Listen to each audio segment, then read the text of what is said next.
Hey guys, स्वागत है आपका गायत्री विद्या मंदिर सांचौर के यूट्यूब चैनल पे। और सॉलिड स्टेट का एक और लेक्चर लेके आया हूँ आज आपके लिए। उससे पहले मैं एक बात आपको बता देता हूँ, बहुत सारे स्टूडेंट को थोड़ा सा प्रॉब्लम हो रही है, उनको पता ही नहीं चल रहा डिस्क्रिप्शन बॉक्स कहाँ पर है। तो जब भी आप फोन यूज करते हो अपना तो आप हाफ स्क्रीन में जब वीडियो देखोगे ऐसे करके, तो यहाँ पर आपको एक ऐसा चिन्ह जैसा मिल जाएगा, बस उसको क्लिक करोगे ना तो नीचे आपको टेलीग्राम चैनल का लिंक भी मिल जाएगा, उसको भी ज्वाइन कर लेना। और ईमेल आईडी मैंने वहां पे दे रखी है, आप वहां पे टाइप मत करना। जब आप अपने क्वेश्चन लिखते हो तो मुझे उस आईडी पे अपने जो आंसर्स है वो भेज देना, ठीक है। टेलीग्राम चैनल में मैंने फिर से एक बुक्स जो है आपके लिए डाउनलोड की थी आरबीएससी की, उसका लिंक मैंने आपको दे दिया है, ठीक है। वहां पे आप लोग जाना, उसको क्लिक करना, वो आपसे आपकी ईमेल आईडी दे देगा आपको, जो भी जिस भी ईमेल आईडी पे आप प्ले स्टोर चलाते हो वहां पे आप ओके कर देना। वो पूरी की पूरी बुक आपके गूगल ड्राइव में क्या हो जाएगी, सेव हो जाएगी। गूगल ड्राइव में सेव होने के बाद आपकी इच्छा है आप वहीं से उसको पढ़ते रहो या आप वहां से उसको डाउनलोड कर लो, ठीक है। दो काम कर सकते हो आप लोग। तो मैंने आपको जिन जिन बच्चों के पास अभी तक 12th की बुक नहीं है तो उनके लिए मैंने वहां पे आपको बुक भी डिलीवर कर दिया, आप बुक भी वहां से ले सकते हो, ठीक है। उसके हिसाब से आप अपना आइडिया लगा लेना कि हमें जो पढ़ाया जा रहा है वो बुक के अकॉर्डिंग है या कुछ एक्स्ट्रा है या जो भी है। एक्स्ट्रा तो नहीं है, केवल आरबीएससी के पैटर्न के हिसाब से ही पढ़ा रहा हूं, मैंने आपको पहले भी कहा है, ठीक है। आगे चलते हैं, आज संकुलन दक्षता के बारे में डिस्कस करेंगे।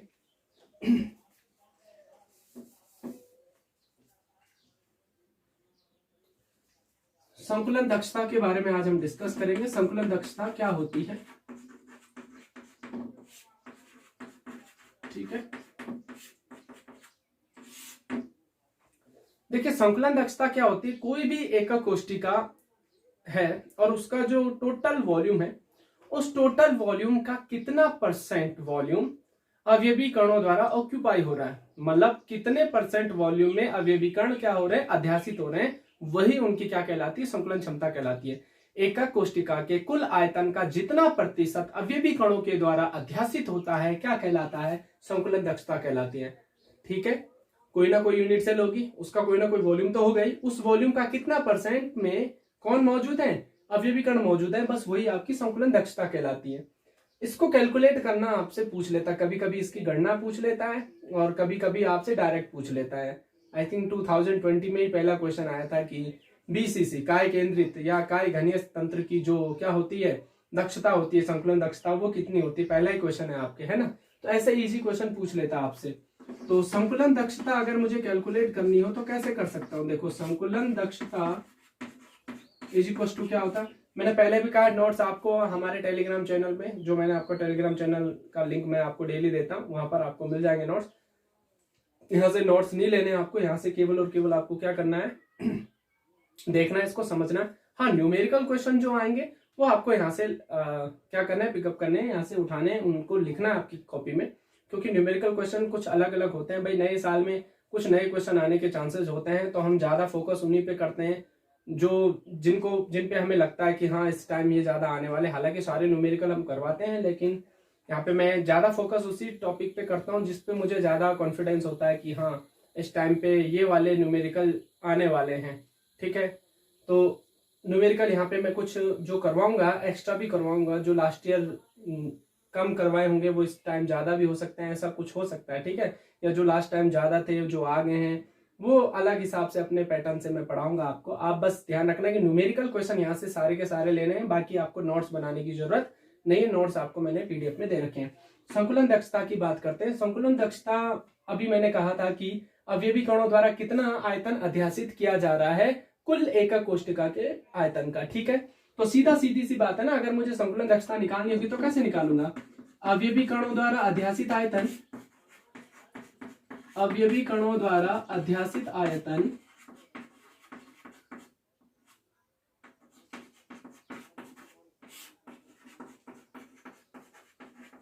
और अपॉन में आ जाएगा आपका एकक कोष्टिका का कुल आयतन।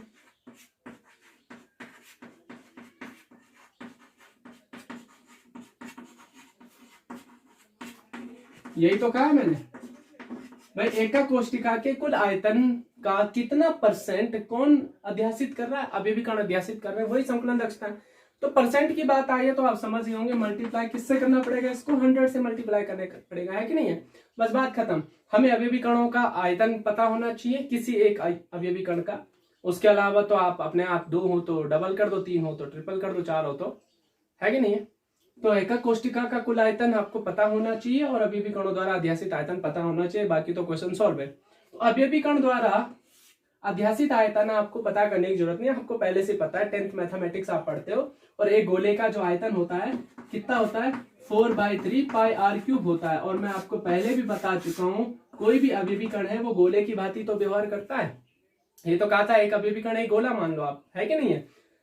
तो अवयवी कण गोला ही है, इसका मतलब उसका आयतन कितना होगा, 4/3 पाई r³ हो जाएगा। क्लियर है। अच्छा, इसमें एक और चीज है, अब देखो अगर मैं SCC कहूं तो SCC में एक ही अवयवी कण होता है तो आयतन यही हो जाएगा। BCC कहूं तो 2 हो जाता है, इसका डबल कर दो, 8/3 पाई r³ हो जाएगा। अगर FCC बोलता हूं तो मल्टीप्लाई विद 4 कर दो, क्योंकि उसमें अवयवी कण 4 होते हैं। तो एक गोले का आयतन इतना है, यानी कि एक अवयवी कण का आयतन इतना है, तो 4 का कितना हो जाएगा, इसका 4 टाइम हो जाएगा ना, तो 16/3 पाई r³ हो जाएगा। हो जाएगा नहीं हो जाएगा। तो अवयवी कण का आयतन तो यहीं से क्लियर हो गया। अब बस हमें एकक कोशिका का कुल आयतन ज्ञात करना है, उसके बाद इसको हम सॉल्व करना स्टार्ट कर देंगे। सॉल्व करने का तरीका जो होता है वो मैंने आपको नोट्स में लिखवा रखा है, यहाँ बस मैं आपको केवल समझाऊंगा, ठीक है। तो जो चीज मैंने नोट्स में लिखी है डिट्टो वही की वही आपको लिखनी है। क्लियर है। यहाँ से केवल और केवल आपको समझना है, क्योंकि यहाँ पर मैं हर चीज लिखवाने लग जाऊंगा तो बोर्ड थोड़ा छोटा है, और ये जो टॉपिक ऐसे हैं इनको एक साथ लिखवाना जरूरी होता है ना। अब मैं थोड़ा सा लिखाऊंगा फिर मिटाऊंगा, थोड़ा सा लिखाऊंगा फिर मिटाऊंगा, तो कंफ्यूजन ज्यादा हो जाएगा, हो क्या रहा है।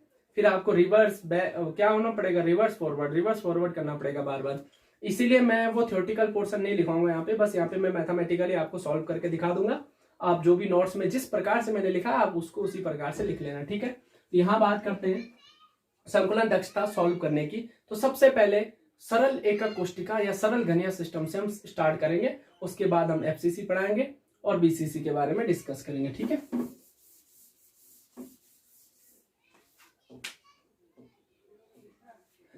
SCC में जिसको हम कहते हैं सरल घनीय एकक कोष्टिका है ये।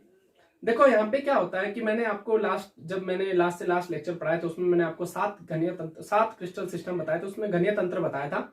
और घनीय तंत्र में मैंने कहा था इसमें SCC भी एग्जिस्ट करती है, BCC भी एग्जिस्ट करती है और FCC भी एग्जिस्ट करती है, अगर आपको याद हो, ठीक है। तो जितनी भी बुक्स आपको मिलेंगी उसमें घनीय तंत्र में ही इनको सॉल्व किया जाता है। इसका रीजन क्या है, इसका रीजन ये कि इसको सॉल्व करना ईजी होता है।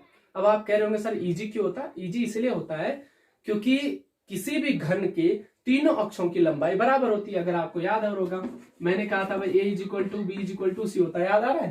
तो अगर मैं कहूं इस पूरे के पूरे घन का आयतन कितना होगा, तो भाई जब ये एक दूसरे के बराबर है तो इसको सीधे सीधे सबको A मान ले तो क्या दिक्कत है कि नहीं।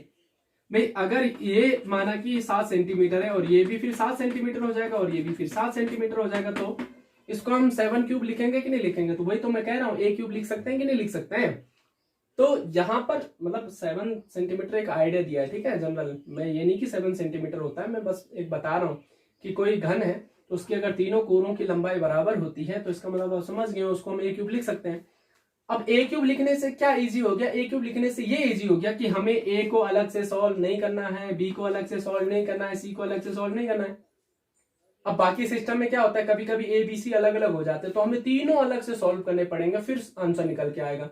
तो यहाँ ABC को अलग से सॉल्व करने की जरूरत नहीं है, बस आप A को सॉल्व कर लो और जैसे आपने एक कोर की लंबाई ज्ञात कर ली वैसे ही आपको A³ ज्ञात हो जाएगा, क्योंकि जो भी उसकी लंबाई आएगी उसका आपको क्यूब डाल देना है। इसीलिए घनीय तंत्र को हम ज्यादा क्या देते हैं, प्रेफरेंस देते हैं। क्यों देते हैं प्रेफरेंस, ताकि एक ही कोर की लंबाई से हमें पूरा का पूरा घन का आयतन मिल जाए, ठीक है। यहां तक बात समझ में आ गई। तो SCC हो चाहे BCC हो चाहे FCC हो, अब मैं वो क्यूबिक सिस्टम में ही उसको सॉल्व करके दूंगा आपको, ठीक है। आपके सिलेबस में भी वही है, सिलेबस क्या जितनी भी बुक्स मिलेंगे आपको उसी में सॉल्व करके देंगे, ठीक है। तो अब स्टार्ट करते हैं। SCC क्या होता है, चलो भाई SCC एक ऐसा सिस्टम है जिसमें अवयवी कण कहाँ कहाँ पाए जाते हैं, कहाँ कहाँ नहीं, केवल कोनों पर ही पाए जाते हैं, है कि नहीं है। तो अवयवी कण केवल और केवल कहां पर पाए जाते हैं, कोनों पर पाए जाते हैं। तो आप क्या करो, कोई भी एक कोर ले लो, कोई सा भी एक कोर ले लो, ये वाला ले लो या ये वाला, कोई सा भी एक कोर ले लो और वहां पर 2 अवयवी कण डाल दो, कोई सा भी कोर ले लो, ठीक है। जब आप कोई सा भी कोर ले लोगे, सपोज करो मैंने ये वाला कोर ले लिया यहां से, ये देखो, तो एक अवयवी कण यहां आ जाएगा और एक अवयवी कण यहां आ जाएगा। आ गए कि नहीं आ गए? इस वाले कोर की लंबाई, अब तक तो मैं बी कहता था, पहले टाइम कहता था नहीं कि, पर अब जब ए बी सी तीनों के तीनों इक्वल है, तो मैं कह सकता हूं ना ये वाले कोर की लंबाई कितनी है? ए। ठीक है, इस वाले कोर की लंबाई कितनी है? ए। दिख रहा है? इस वाले कोर की लंबाई है ए। ठीक है, अब मुझे क्या करना है? मुझे दो चीजें पता होनी चाहिए, एक अवयवी कण का आयतन पता होना चाहिए और एक पता होना चाहिए मुझे पूरे के पूरे क्यूबिक सिस्टम का आयतन, इस वाले एससीसी का आयतन। ठीक है, तो अवयवी कण का आयतन बताने की जरूरत नहीं है आपको अच्छे से पता है। आपको क्या लिखना है? हम जानते हैं एससीसी में कुल अवयवी कणों की संख्या 1 होती है और एक अवयवी कण का कुल आयतन कितना होता है? 4/3 पाई आर क्यूब। भाई एक अवयवी कण का कुल आयतन कितना होता है? एक अवयवी कण का कुल आयतन होता है 4/3 पाई आर क्यूब। तो अगर एक अवयवी कण का कुल आयतन 4/3 पाई आर क्यूब होता है तो एससीसी में अवयवी कणों का कुल आयतन कितना हो जाएगा? 4/3 पाई आर क्यूब ही तो होगा, क्योंकि एससीसी में अवयवी कण केवल और केवल कितने होते हैं? 1 होते हैं। यहां तक बात खत्म हुई। अब अवयवी कण का आयतन को कैलकुलेट करने की जरूरत नहीं, कैलकुलेट हो चुका है। ठीक है, अब हमें घन सिस्टम का आयतन ज्ञात करना है। भाई हम जानते हैं यहां पर एक कोर की लंबाई कितनी है? ए है कि नहीं है? और अगर मुझे ए पता चल जाए, तो मुझे ए क्यों पता चल जाएगा? पूरे के पूरे सिस्टम का आयतन पता चल जाएगा। तो ए पता करने के लिए मुझे यहां आना है। अब आप देखो ये जो गोला है, इस गोले का केंद्र ये है और इस केंद्र से यहां तक की डिस्टेंस को हम क्या लिखते हैं? Radius R. पता है ना आपको? तो यहां से यहां तक आर है, तो यहां से यहां तक भी क्या हो जाएगा? आर। तो इस पूरे के पूरे कोर की लंबाई कितनी हो जाएगी? 2r हो जाएगी कि नहीं हो जाएगी? तो एक कोर की लंबाई अगर 2r है तो बताइए a क्यूब बराबर क्या हो जाएगा? क्योंकि पूरे के पूरे घन का जो आयतन होता है वो a क्यूब होता है, यानी कि यहां पर एससीसी का आयतन कितना हो जाएगा? a क्यूब बराबर 2r का होल क्यूब, है कि नहीं है? और 2 का क्यूब होता है 8 और r का क्यूब लिख देंगे हम r क्यूब। तो ये हमें पता चल गया घन का आयतन भी। तो एकक कोष्टिका का आयतन 8r क्यूब है और एक अवयवी कण का आयतन 4/3 पाई आर क्यूब है। सिंपल है कि नहीं है? और संकुलन दक्षता का मतलब क्या होता है? संकुलन दक्षता का मतलब होता है अवयवी कणों द्वारा घेरा गया आयतन बटे में एकक कोष्टिका का कुल आयतन गुणा गए 100। तो इसको ऊपर लिखोगे तो ये आ जाएगा 4/3 पाई आर क्यूब और अपॉन में इसको लिख दोगे 8r क्यूब और मल्टीप्लाई अगर इसको 100 से कर दोगे तो बहुत ही इजीली आपको ये सॉल्व हो जाएगा। r क्यूब से r क्यूब कैंसिल कर देना और पाई की वैल्यू लिख देना 3.14। इसको मल्टीप्लाई करके डिवाइड करके जो भी वैल्यू आपको आएगी वो 52.36 आएगी। कितनी आएगी? 52.36 आएगी। लेकिन इसको हम जनरली कितना लिख देते हैं? 52.4% लिख देते हैं। तो एससीसी की संकुलन क्षमता कितनी आ गई आपके? 52.4% आ गई है। और अगर मैं आपसे कहूं कि रिक्तिका कितनी होगी, तो ये तो है आपकी संकुलन क्षमता या संकुलन दक्षता। अब रिक्तिका कितनी होगी? रिक्तिका में आपको क्या करना है? 100 माइनस 52.4 कर देना है, तो ये 47.6 आ जाएगा परसेंट। ये आपकी क्या आ चुकी है? वॉइड्स आ चुकी है। ठीक है, तो 47.6 आपकी वॉइड्स होती है एससीसी में और संकुलन क्षमता इसकी 52.4% होती है। लिखने का तरीका मैंने आपको नोट्स में दे रखा है, यहां से केवल और केवल मैं समझा रहा हूं। आ जाएगा आपको करना? बिल्कुल आ जाएगा। अब यहां पर कभी कभार क्या पूछता है? दो परमाणुओं के बीच की दूरी भी पूछ लेता है कि दो परमाणुओं के बीच की दूरी क्या है, जिसको हम बॉन्ड लेंथ भी कहते हैं। तो दो परमाणुओं के बीच की दूरी देखो, ये वाला परमाणु और ये वाला परमाणु, इन दोनों के बीच की दूरी यही तो है। तो जो यहां पर ए है वो कोर की लंबाई के साथ साथ दो परमाणुओं के बीच की दूरी भी है। यानी कि मैं कहूं कि अगर दो परमाणु के बीच की दूरी को हम डी से डिनोटेट कर रहे हैं, किससे डिनोटेट कर रहे हैं? डी से। तो दो परमाणुओं के बीच की दूरी अगर डी से डिनोटेट कर रहे हैं तो डी इज इक्वल टू क्या आ जाएगा आपका? ए आ जाएगा कि नहीं आएगा? क्योंकि जो कोर की लंबाई है वही तो यहाँ पर दो परमाणुओं के बीच की दूरी भी है कि नहीं है? और a बराबर कितना है? 2r है।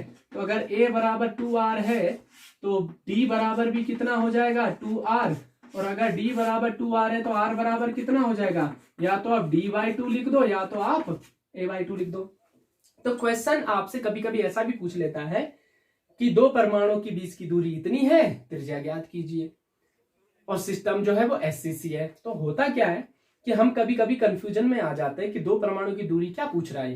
तो यहाँ पे दो परमाणुओं की दूरी का मतलब a ही है, जो कोर की लंबाई है। कभी कभी इसी क्वेश्चन को ये ऐसे लिख देता है कि अगर कोर की लंबाई इतनी है तो रेडियस ज्ञात कीजिए।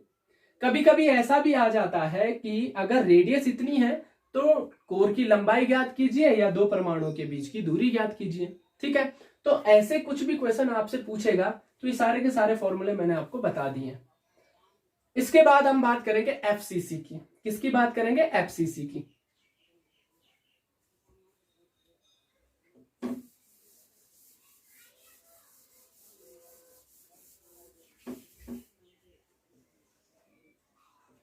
हम बात करने वाले FCC की।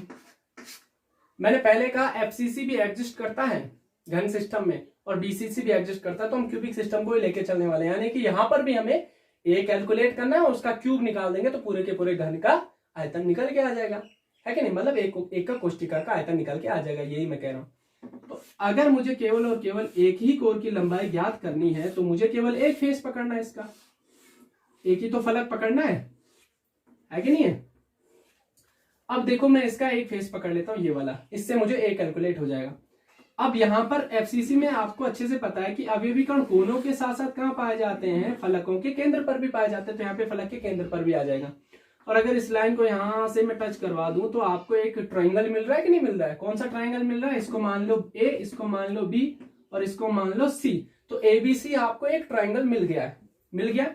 आप अच्छे से जानते हो एक घन में एक भुजा की लंबाई अगर इसकी A है तो इसकी भी A हो जाएगी कि नहीं हो जाएगी? अब बताओ अगर ये लेंथ A है और ये लेंथ A है तो ये वाली लेंथ कितनी हो जाएगी? √2a होगी कि नहीं होगी? भाई ये विकर्ण जा रहा है ना, ये हाइपोटेनियस कहते हैं इसको। ये विकर्ण कट रहा है कि नहीं कट रहा है? तो A में अगर A बेस है और A आपका क्या है, यहाँ पे लंब है, तो यहाँ पर जो ये कर्ण कटेगा ये कितने का कटेगा? √2a का कटेगा। आप कह रहे हो सर ये कहां से क्या कह रहे हैं, √2a कैसे होगा? तो कुछ नहीं है, पाइथागोरस थ्योरम लगा लो, आपको समझ में आ जाएगा। भाई हमारे पास एक ट्राइंगल है ABC और इस ABC में अगर मैं पाइथागोरस थ्योरम लगाऊंगा तो आपने 10वीं में पढ़ा होगा AC² बराबर क्या हो जाता है? अब आपको ध्यान में आ रहा होगा, AC² = AB² + BC², यही तो होता है। तो यहां पर आ जाएगा आपका AC² क्या हो जाएगा? AC² क्या हो जाएगा? AB² है तो AB की लेंथ कितनी थी? A, इस कोर की लेंथ A थी तो ये हो जाएगा आपका A², और BC की लेंथ भी A थी तो ये भी हो जाएगा आपका A²। तो AC² बराबर क्या हो जाएगा? 2A² हो जाएगा कि नहीं हो जाएगा? और केवल मुझे AC कैलकुलेट करना है तो AC बराबर क्या हो जाएगा? √2a। तो AC बराबर कितना है? √2a, यही तो लिखा के दिया है, यहां से √2a मिल गया हमें। अब हमें A ही तो चाहिए भाई। देखो अवयवी कणों का आयतन तो पता है आपको, एक अवयवी कण का आयतन होता है 4/3 πr³। तो 4 का कितना हो जाएगा? FCC में टोटल अवयवी कण कितने होते हैं? 4 ही तो होते हैं ना। तो 4 अवयवी कणों का कुल आयतन कितना हो जाएगा? 16/3 πr³। वो तो निकालने की जरूरत नहीं, मैंने पहले कहा, वो तो आपका निकल चुका है। अब निकालना आपको बस ये है कि इस एकक कोष्टिका का वॉल्यूम निकालना है, और वॉल्यूम निकालने के लिए आपको क्या पता होना चाहिए? A पता होना चाहिए। बस अब A कैलकुलेट करना है हमें। A कैलकुलेट करने के लिए मैं आपको एक अच्छी सी बात बताता हूं कि यहां देखो AC बराबर √2a आया है, तो AC में अगर मैं कहूं AC में रेडियस कितनी आ रही है, आप देखो यहां से यहां तक की डिस्टेंस कितनी होगी आपकी? R, एक रेडियस ये बनी। फिर इस सेंटर से यहां तक R होगा और इस सेंटर से यहां तक भी R होगा कि नहीं होगा? और इस सेंटर से यहां तक एक और R आ जाएगा। तो यहां से यहां तक रेडियस है, यहां से यहां तक रेडियस है, यहां से यहां तक रेडियस है, यहां से यहां तक रेडियस है, तो टोटल कितने R हो गए आपके? 4R। तो AC = √2a कितना है? 4R है कि नहीं है? ठीक है। अब अगर यहाँ पे 4R आ चुका है √2a बराबर, तो मुझे A की वैल्यू आराम से पता चल जाएगी कि नहीं चल जाएगी? चल जाएगी ना। A बराबर कितना हो जाएगा? 4R/√2। A ज्ञात हुआ। इसको और सॉल्व कर सकते हैं? हाँ, सॉल्व करो इसको। इसको आप सॉल्व करोगे तो ये आ जाएगा आपका 2√2r। कैसे सॉल्व किया देखो, 4r/√2 है ना, इसको सॉल्व करने के लिए आप ऊपर नीचे रूट ले लो।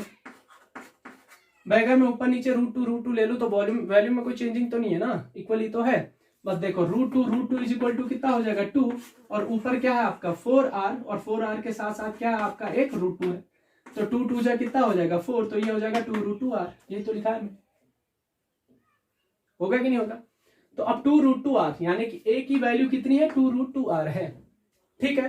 तो a³ कितना हो जाएगा, अगर एक कोर की लंबाई इतनी है तो तीनों कोर की लंबाई कितनी हो जाएगी, या कहें तो पूरे के पूरे घन का जो आयतन होगा या पूरी की पूरी एफसीसी का जो वॉल्यूम होगा वो कितना हो जाएगा a³, और a³ बराबर क्या हो जाएगा 2√2r का होल क्यूब।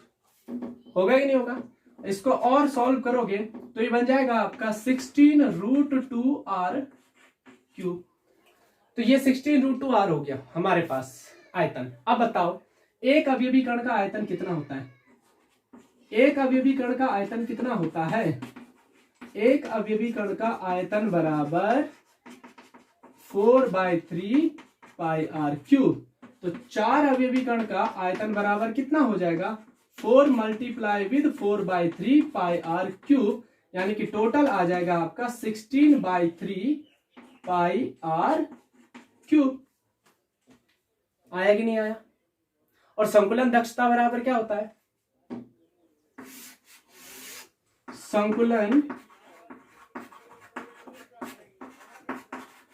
दक्षता बराबर होता है अवयवी कण का आयतन कितना है 16/3 πr³ बटे में एकक कोष्टिका का आयतन कितना आया था 16√2r³ इंटू 100, और इसको सॉल्व करोगे तो ये आपका आ जाएगा 74%। कैसे सॉल्व करोगे देखो, 16 से 16 कैंसिल हो जाएगा, r³ से r³ कैंसिल हो जाएगा, 3 नीचे आ जाएगा, नीचे तो रहेगा ना, तो ऊपर पाई बच जाएगा, नीचे 3√2 बच जाएगा, और π/3√2 इंटू 100 आप करोगे तो आपका वैल्यू आ जाएगी 74%, और वॉइड्स कितनी आएगी 26%। आएगी कि नहीं आएगी। तो ये आपकी संकुलन क्षमता मैंने बता दी है।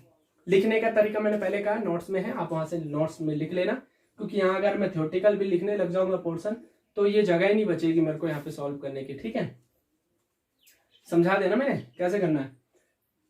ठीक है, अब यहाँ पर मेरे पास एक चीज यहाँ पर निकल के आई है कि संकुलन क्षमता कितनी होती है 74%। 2019 या 18 का क्वेश्चन देख लेना आप, क्वेश्चन नंबर 14 या 15 है, उसमें आपसे संकुलन दक्षता सॉल्व करने के लिए कहा है, और शायद एफसीसी का ही कहा है, देख लेना एक बार, एफसीसी या एससीसी का कहा है आप देख लेना। आई थिंक एससीसी का कहा होगा, एक नंबर में था ना। हाँ, तो एससीसी की संकुलन क्षमता कैलकुलेट करने को दी होगी उसने, 52.4% आ जाएगी, तो ऐसे आप सॉल्व कर लोगे। अब यहां पर भी हमें वही काम करना है, नियरेस्ट डिस्टेंस, दो परमाणुओं के बीच की दूरी। अब आप अगर यहां भी कहो कि सर D = A होने वाला है, तो आप बिल्कुल गलत हो। पूछो क्यों। क्योंकि यहां पर जो कॉर्नर पे एटम होते हैं ना, जिस एड्ज की लेंथ A है, जिस कोर की लंबाई A है, उसके दो एटम, अगर मैं यहां पे भी एक एटम बनाऊं तो ये दोनों एटम एक दूसरे को टच नहीं करते हैं, ध्यान रखना। यानी कि ये दोनों नेबरिंग एटम नहीं है, समझ रहे हो। अब यहाँ के नेबरिंग एटम कौन से है, नेबरिंग एटम ये दोनों है, ये और ये वाला, या ये और ये वाला है। ठीक है, तो ये वाली लेंथ तो A है और ये वाली लेंथ आपकी माना की B है, माना कि क्या B मान ली मैंने। ठीक है, ये पूरी की पूरी, ये कोर की लंबाई A है, ये कोर की लंबाई A है, और ये डायगोनल की लंबाई B है, सपोज टू बी। तो अगर मैं कहूं कि क्या D = A है, तो आप कहोगे बिल्कुल भी नहीं, D is not equal to A। FCC में D is not equal to A होता है, यही तो क्वेश्चन बनता है, यहीं से तो क्वेश्चन निकलते हैं। अब अगर देखो एससीसी में D = A होता है, क्योंकि वहां पर दोनों एटम जो होते हैं कोनों पर, वो एक दूसरे को टच करते हैं, लेकिन यहाँ पर कोनों के दोनों एटम एक दूसरे को टच नहीं करते हैं, लेकिन फेस के सेंटर वाला कोने के एटम को टच करता है। अब फेस के सेंटर वाला कोने को टच करता है, लेकिन ये दोनों कोने पे तो नहीं है, यानी कि कोने कोने वाले टच नहीं कर रहे हैं, फेस का सेंटर वाला दोनों को टच कर रहा है। बस यहीं से हमें डिस्टेंस निकालनी बहुत जरूरी हो जाती है। अब हमें D निकालना है, तो D कैसे निकालेंगे, हम ऐसे निकाल सकते हैं, देखो ध्यान से देखो। हाँ,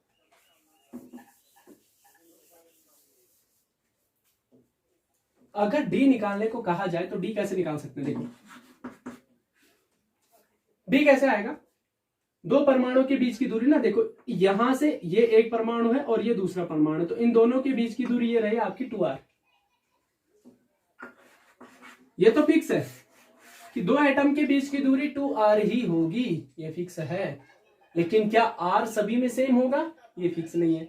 यहां पर r और वहां के r में बहुत फर्क है। वहां r d/2 था, है कि नहीं, और a/2 था। अब यहां पर r जो है क्या वो a/2 होने वाला है, तो उसी पे हमें यहाँ पे फोकस करना है कि a/2 होने वाला है कि नहीं होने वाला है, और d की वैल्यू कितनी होने वाली है। d = 2r तो होता ही होता है। लेकिन यहाँ पे एक चीज और देखो, क्या देखो कि इस पूरे के पूरे डायगोनल की जो लेंथ थी वो b थी कि नहीं थी, और v की वैल्यू कितनी थी, √2 है। यानी कि मैं कहूं AC बराबर कितना था, √2a था कि नहीं था। और दो एटम यहां पर एक दूसरे से पास में है, कितने पास में, अगर मैं AC की लेंथ को आधी कर दूं तो आपको क्या मिलने वाला है, d मिलने वाला है। मिलने वाला ही नहीं, देखो इन दोनों एटम को अगर मैं देखूं, इन दोनों एटम के बीच की दूरी जो है इसकी आधी है, यानी कि AC/2 = कितना हो जाएगा आपका d/, क्या है ये AC है ना, इस AC की लेंथ को मैं आधी कर दूं तो ये आपकी डिस्टेंस निकल के आ जाएगी। और AC की लेंथ कितनी है, √2a, है कि नहीं है। AC की लेंथ अगर √2a है तो बाई में आप 2 कर दो बटे में, तो ये आपका क्या निकल के आ जाएगा, d निकल के आ जाएगा। समझ रहे हो भाई, d का मतलब क्या होता है, d का मतलब होता है जो दो एटम है उनके बीच की डिस्टेंस कितनी है। अब दो एटम के बीच की डिस्टेंस कितनी होनी चाहिए, AC के आधी है।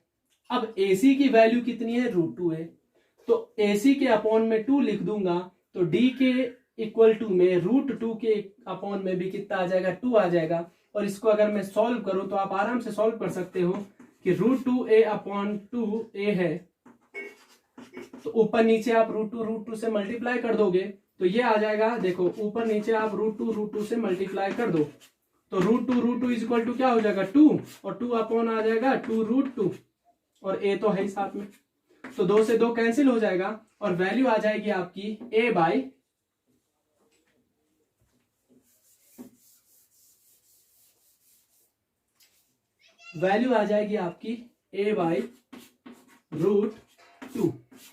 किसकी, d की। ठीक है, समझ रहे हो ना बात को, क्या बोलो मैं, देखो AC की जो लेंथ है वो √2 है, और AC का जो आधा है वही तो d है, तो बस इसका अपॉन में 2 कर दिया मैंने। AC/2 = d, तो √2a/b क्या हो जाएगा, 2 आ जाएगा। और अगर √2a/2 है तो इस वैल्यू को अगर आप लोग कैलकुलेट करोगे तो ये निकल के आ जाएगी आपकी a/2,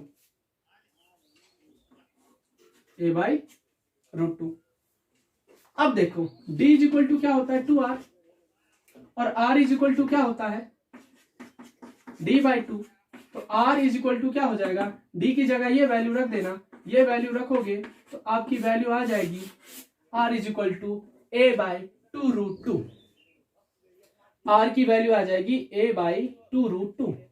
कैसे आए भाई, d = क्या होता है, 2r होता है, बस r को इधर ले लो तो r = हो जाएगा d/2, और d की वैल्यू ये है तो इसके बटे में 2 लिख दिया, बात खत्म। तो अब देखो रेडियस भी पूछ सकता है आपसे, डिस्टेंस भी पूछ सकता है आपसे, और कोर की लंबाई भी पूछ सकता है। देखो वहां कोर की लंबाई किसमें, SCC में कोर की लंबाई और आपकी जो डिस्टेंस बिटवीन 2 एटम्स थी वो तो सेम थी, लेकिन यहां पर डिस्टेंस बिटवीन 2 एटम सेम नहीं है, किसके, कोर की लंबाई के, क्योंकि कोर की लंबाई में दो एटम एक दूसरे को टच नहीं करते हैं, टच यहां कर रहे हैं, और यहां टच करने के लिए AC की आधी वैल्यू ही आपकी d के बराबर हो जाएगी। बस यहां से आपके क्वेश्चन पुट होते हैं न्यूमेरिकल। कल मैं BCC पढ़ाऊंगा आपको, और BCC के साथ में आपको न्यूमेरिकल सॉल्व कराऊंगा इसके। ठीक है, थैंक यू।